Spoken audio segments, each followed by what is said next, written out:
అందరికీ వాతావరణం చల్లబడుతోంది. ఇలాంటి టైంలో టీకి పర్ఫెక్ట్ కాంబినేషన్ నమ్కీన్. సో నేను 2 కప్స్ ఆఫ్ మైదాలో కొద్దిగా కారం, పసుపు, తగినంత ఉప్పు, అలాగే కొద్దిగా వాముని స్మాష్ చేసి వేసుకున్నాను. అలాగే కలోంజీ వేసి ఒక్కసారి మిక్స్ చేసుకున్నాను. ఆ తర్వాత 2 టేబుల్ స్పూన్ వేడి నూనెని వేసి ముందుగా స్పూన్తో మిక్స్ చేసి ఆ తర్వాత ఇలా పర్ఫెక్ట్ కన్సిస్టెన్సీ వచ్చాక నేను కొద్దిగా వాటర్ వేసుకుంటూ పిండినంత తడుపుకున్నాను.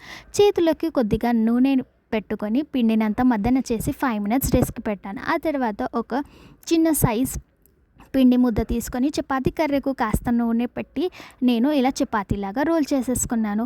ఒక ఫోర్క్‌తో చిన్న చిన్న హోల్స్ పెట్టి ఆ తర్వాత డైమండ్ షేప్‌లో వీటినన్నిటిని కట్ చేసుకున్నాను. వేడి వేడి నూనెలో వీటినన్నిటిని గోల్డెన్ కలర్ వచ్చేంత వరకు ఫ్రై చేసుకోవాలి. అంతే, ఎంతో టేస్టీ ఖారా నమ్కీన్ టీతో కాంబినేషన్‌కి ఎంతో బావుంటుంది. నేను ఇంకోవైపు టీ కూడా పెట్టేసుకున్నాననమాట. మీరు కూడా తప్పకుండా ట్రై చేయండి.